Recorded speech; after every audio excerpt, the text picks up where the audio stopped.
Hi friends, ഞാനിന്നിവിടെ തേങ്ങാപ്പാൽ ഒഴിച്ച് വയ്ക്കുന്ന നല്ല അടിപൊളിയായിട്ടുള്ളൊരു ഫിഷ് കറിയാണ് ഉണ്ടാക്കുന്നത്. അപ്പോൾ അതെങ്ങനെയാണെന്ന് നോക്കാം. ഫിഷ് കറി ഉണ്ടാക്കാനായിട്ട് ഞാനിവിടെ ഒരു 3/4 കിലോ ഫിഷാണ് എടുത്തിട്ടുള്ളത്. അപ്പോൾ അതെങ്ങനെയാണ് ഉണ്ടാക്കുന്നതെന്ന് നോക്കാം. ഒരു ചട്ടി വെച്ചിട്ട് അതിലൊരു 3 ടേബിൾ സ്പൂൺ വെളിച്ചെണ്ണ ഒഴിച്ചു കൊടുത്തിട്ടുണ്ട്. നമുക്ക് ആദ്യം ചെറിയ ഉള്ളി കട്ട് ചെയ്ത് വെച്ചത്, ഞാനൊരു 15 ചെറിയ ഉള്ളി കട്ട് ചെയ്ത് വെച്ചതാണ്, ഇതിട്ട് വാട്ടിയെടുക്കണം.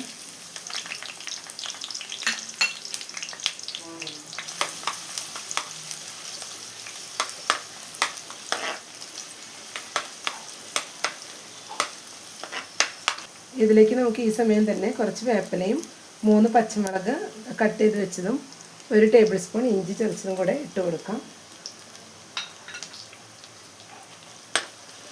ഇതെല്ലാം കൂടെ നന്നായി ഇളക്കി കൊടുക്കണം.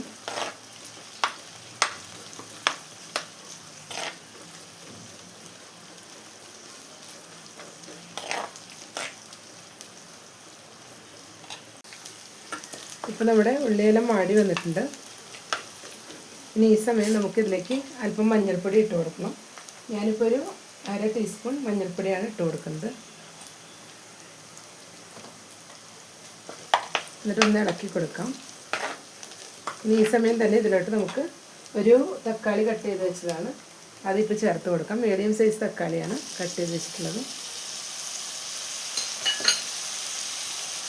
ഇതെല്ലാം കൂടെ ഒന്ന് മിക്സ് ചെയ്തെടുക്കണം.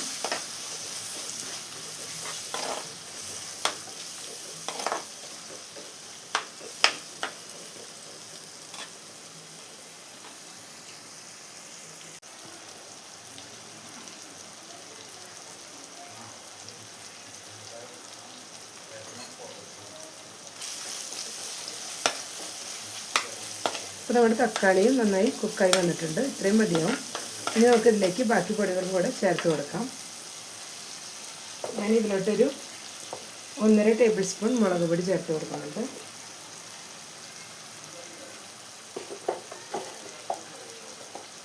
ഒരു table spoon Kashmiri chilli powder,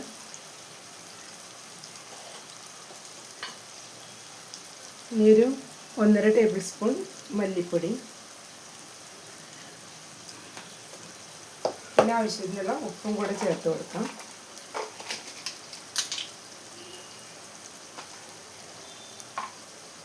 എല്ലാം കൂടെ ഒന്ന് ഇളക്കിയെടുക്കണം.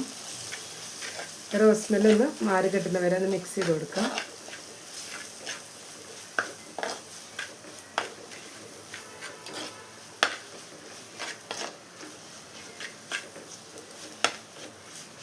ഇപ്പോൾ പൊടികളുടെ റോസ് സ്മെല്ലെല്ലാം ഒന്ന് മാറി വന്നിട്ടുണ്ട്. ഈ സമയം നമുക്ക് പുളി ചേർത്ത് കൊടുക്കണം. ഞാനിവിടെ ഒരു 1/4 കപ്പ് പുളിയാണ് എടുത്തിട്ടുള്ളത്.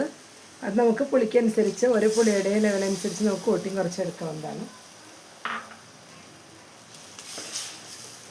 ഇനി ഇതെല്ലാം ചേർത്തൊന്ന് മിക്സ് ചെയ്ത് കൊടുക്കാം.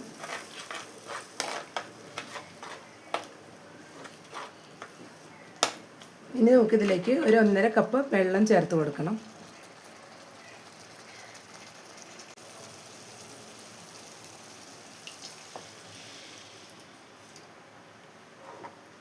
നമ്മളൊരു 1.5 കപ്പ് വെള്ളം കൂടെ ആഡ് ചെയ്ത് കൊടുത്തിട്ടുണ്ട്. ഇനി ഇതിലേക്ക് നമുക്കിപ്പോൾ മീനൊന്ന് ഇട്ട് കൊടുക്കണം.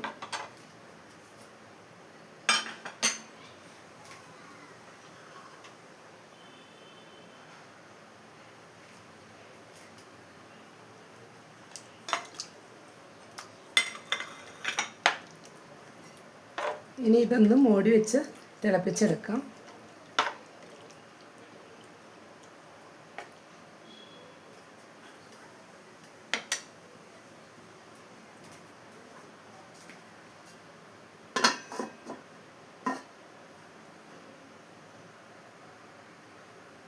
ഇനി നമുക്ക് മൂടിയും തുറന്ന് നോക്കാം. ഇപ്പോൾ ഒരു 5 മിനിറ്റ് ആയിട്ടുണ്ട്. ഇത് പെട്ടെന്ന് വെന്ത് വരുന്ന മീനാണ്. ഇപ്പോൾ തന്നെ ഒരുവിധം ഇത് വെന്ത് വന്നിട്ടുണ്ട്. നമ്മൾ ജസ്റ്റ് ഒന്ന് ചെറുതായി ഒന്ന് ഇളക്കി കൊടുത്താൽ മതിയാവും. ഇനി നമുക്കൊരു 2 മിനിറ്റ് കൂടെ ഒന്ന് മൂടി വയ്ക്കാം.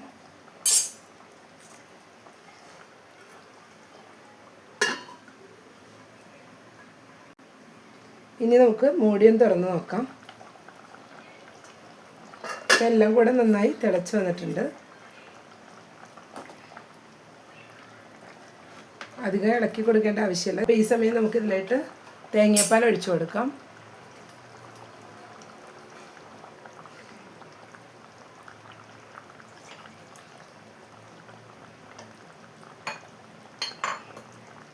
ഞാനിതിലേക്ക് 1 കപ്പ് തേങ്ങാപ്പാലാണ് ഒഴിച്ചു കൊടുക്കുന്നത്.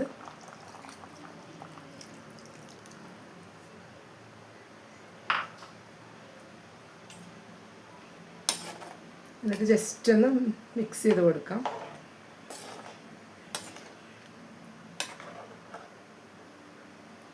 ഇതിനെല്ലാം കൂടെ ഒന്നുകൂടെ തിളച്ച് വരുന്നവരെ ഒന്ന് വെയിറ്റ് ചെയ്യാം. അപ്പോഴാണ് തേങ്ങാപ്പാൽ മീനിലെല്ലാം നന്നായിട്ട് പിടിക്കാൻ വേണ്ടിയിട്ടാണ്.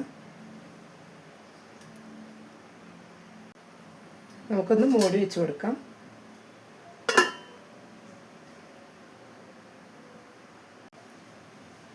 ഇപ്പോൾ ഒരു 3 മിനിറ്റ്സും കൂടെ മൂടി വെച്ചിട്ടുണ്ട്. ഇനി നമുക്കൊന്ന് തുറന്ന് നോക്കാം. തേങ്ങാപ്പാലെല്ലാം ഒഴിച്ച് എല്ലാം കൂടെ നന്നായി ബോയിലായി മിക്സായി വന്നിട്ടുണ്ട്. ഇനി അധികം നേരമായിട്ട് ബോയിൽ ചെയ്യേണ്ട ആവശ്യമില്ല. ഇനി നമുക്ക് കറി ഒന്ന് താളിച്ചെടുക്കാം.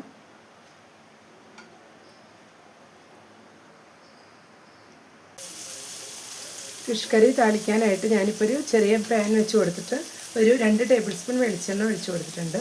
ഇതിലേക്ക് നമുക്ക് കുറച്ച് ചുവന്നുള്ളി ചെറുതാക്കി കട്ട് ചെയ്താണ് ഇട്ട് കൊടുക്കാം.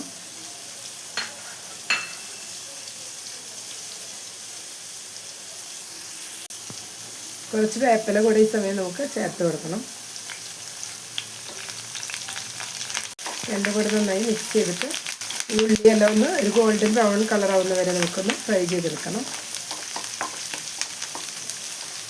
ഇപ്പോൾ ഉള്ളിയെല്ലാം നല്ല ഗോൾഡൻ ബ്രൗൺ കളറായി വന്നിട്ടുണ്ട്. ഇനി ഇത് നമുക്ക് കറിയിലേക്ക് ഒഴിച്ചു കൊടുക്കാം.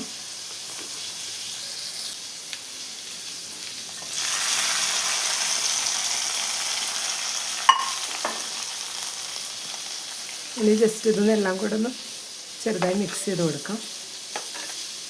നമ്മുടെ മീൻകറി ഇവിടെ റെഡി ആയിട്ടുണ്ട്. ഇനി നമുക്കിതൊരു സെർവിങ് ബൗളിലോട്ട് മാറ്റാം. ഇപ്പോൾ ഫിഷ് കറി റെഡി ആയിട്ട് ഞാനൊരു സെർവിങ് ബൗളിലോട്ട് മാറ്റിയിട്ടുണ്ട്. നല്ല ടേസ്റ്റി ആയിട്ടുള്ള ഫിഷ് കറിയാണ്. അപ്പോൾ എല്ലാവരും ഒന്ന് ട്രൈ ചെയ്ത് നോക്കുക. ഇഷ്ടപ്പെട്ടെങ്കിൽ ലൈക്ക് ചെയ്യുക, ഷെയർ ചെയ്യുക, സബ്സ്ക്രൈബ് ചെയ്യാനും മറക്കരുത്.